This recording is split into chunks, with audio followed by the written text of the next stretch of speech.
Hi there everybody, it's Linnea here for ThermOWeb, and today I am using the Gnome for the Holidays craft kit along with the Festive Fall Add-On.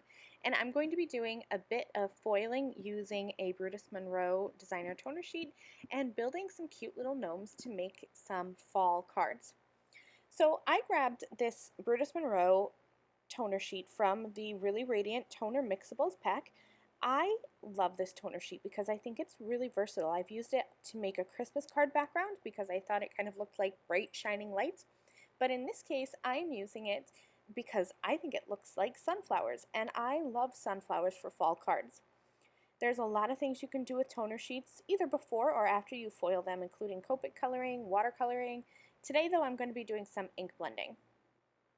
I'm using two colors of Distress Oxide inks to do my ink blending. I have Walnut Stain, which I used a small blender brush and added just towards the center of each of those kind of little burst images.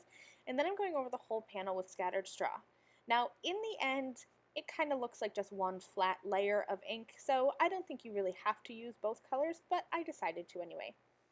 Now, before you foil this panel, you want to put some elbow grease into cleaning this. I have a clean microfiber cloth, and I am just going over this panel until that toner becomes shiny again. You'll notice that when your toner sheet is fresh from the pack, it'll be kind of shiny, and so you want that shininess to come back. Oxide inks are a pigment type of ink, a hybrid ink, but they sit on top of your panel. So you really want to make sure you wipe that off. I have cut a piece of gold shattered glass foil to be slightly larger than my toner card front, and I'm going to run this through my laminator using a piece of parchment paper. Now, if you saw, the corner of my parchment paper was folded, and I thought it would be okay, and in hindsight, I should have cut a new piece of parchment paper, but I didn't. I took a chance, and it didn't turn out just how I wanted it to. You can see there's this crease across my foil, and so that didn't transfer perfectly onto my background. So it kind of messed up my plan for what I originally had for the card, but in the end, I think I worked through the mistake and it turned out even better than the idea I had in my head. I wanted to be able to use the negative piece of foil. I always tell you to keep your foil pieces, and my plan was to take a toner sheet, just a plain piece of toner paper from ThermOWeb, and refoil this design and kind of use the positive and the negative. But because there was that large crease mark, my foil was actually creased and bent there, so I wasn't sure how it was going to react running it through my laminator again, and I really didn't want to waste this background. So instead, I took a piece of an easy cut sheet and I adhered that onto a piece of cardstock that was larger than what I needed. I peeled off that backer and I laid that negative piece of the gold shattered glass foil across it, and now I'm just going to trim this down to be an A2 card front. And you can see here I still have that big crease running across the bottom of my card, but I'm going to show you how I fixed that. So here's the positive piece with that Brutus Monroe toner sheet mixable, and then here is the negative piece. I set those backgrounds aside, and now I'm going to work with both the Gnome for the Holidays and the Festive Fall Add-On craft kits. I need both die sets to build my little gnomes. The original Gnome for the Holidays kit is where you're going to get the body and the beards and the little noses and the shoes. The add-on, the Festive Fall add-on, is where I'm going to be getting the hats and the adorable little hands. The hands are what make this Festive Fall add-on craft kit absolutely amazing for me, because now your little gnomes can be holding so many different things. So I went ahead and I used some colors of solid cardstock as well as some pattern paper, and my pattern paper is from the Pink and Main Pumpkin Season 6x6 paper pack, and I die cut a whole bunch of pieces. And I gathered all those pieces together and I set them aside in a little glass container.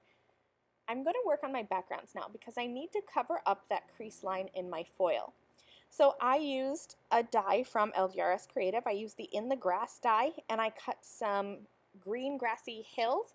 And then I also used a piece of pattern paper from that same Pink and Main paper pack, and I used the Pink and Main Zigzag Circles die set, cut out a large circle and cut it in half so that I can have two kind of suns coming up from the background of my pieces.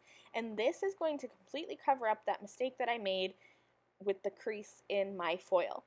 Again, this was not my original intention or design for these cards, but in the end I think they turned out super cute.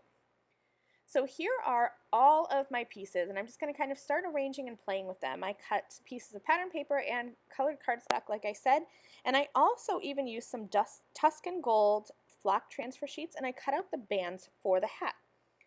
Now, like I said, those cute little hands in the Festive Fall Add-On kit, they're so cute, and so I looked through my stash, and I was looking for something that these little gnomes could hold.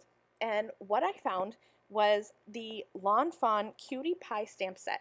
And it has this adorable little pie image. And so I thought, how cute would it be for these little gnomes to be showing up with little apple and pumpkin pies for dinner. So I'm going to color up some of these pies. I stamped them 4 times because I'm going to have 2 gnomes on each card. And each gnome is going to be bringing either an apple pie or a pumpkin pie. So I need 2 apples and 2 pumpkin pies.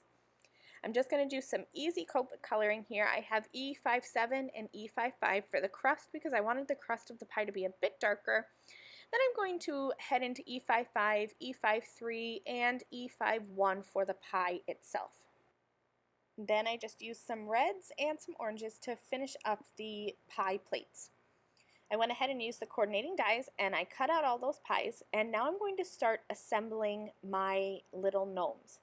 I'm using my iCraft Ultra Bond liquid adhesive pen and a pair of tweezers just because some of these pieces are quite small, and so that helps me keep my fingers out of the way. For each of the little gnomes, I am starting with the shoes just because I think that's the easiest place for me to start. And so I put them down on my glass craft mat, added a little drop of that Ultra Bond liquid adhesive, and placed the body on top of the shoes. Then I'm going to add a little bit of adhesive at the top of the body and place on my little beards. And there are 2 different beard styles. I had die cut 2 different styles of hats, but I ended up only using this one style of hat just because I liked it a little bit better. I put the hat on top of the beard, and then I like to stick my little gnome noses underneath the hat just a little bit. Then I'm going to go ahead and add a pie right where the beard meets the body, and then I'm going to use tiny little dots of that Ultra Bond liquid adhesive to glue the hands on top of the pie so it looks like each of these gnomes are holding the pie. I wanted to stamp and heat emboss a sentiment onto that little grassy hill, so I used a Give Thanks sentiment, and that is from another Lawn Fawn stamp set. It's the Lawn Fawn Thankful Mice stamp set.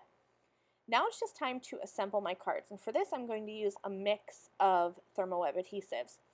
This is the iCraft Jumbo Foam Tape Roll, and this one is the 1/16 of an inch thickness. I like to use this one for when I want just a little bit of lift. This is kind of a thin foam tape, so it allows me to use multiple layers and not have to add a whole lot of extra postage to my card. I wanted to be able to pop up my grass, my sun in the background, and then also pop up my gnomes on top. To pop up my gnomes, I'm using the iCraft 3D foam squares that are now in this fun little easy dispenser box, and they are also 1/16 of an inch thick. So it's nice because I have that big foam tape that I can place across those grassy hills, and then I also have the same thin foam tape in the form of a square that I can add onto the back of my gnomes. And I have dimension on all of my pieces, but there's not so much dimension that you can't put these cards through the mail. So I'm just going ahead and I am putting these little gnomes onto the bottom of my card. Each one of them is bringing a special little pie, and I just love how these backgrounds shine. So here are both of my cards. This one is the positive toner sheet piece, the background that I intended to make. And then the next one coming up is going to be using that negative piece and just using some double-sided easy cut adhesive to adhere that to a card base. So definitely don't ever throw away your foil scraps, even if you've made a mistake, you can always find a way to cover up and work with that mistake. I hope these projects inspire you. Thanks so much for watching this video. The products I used are listed and linked in the video description below, and I'll see you soon. Bye!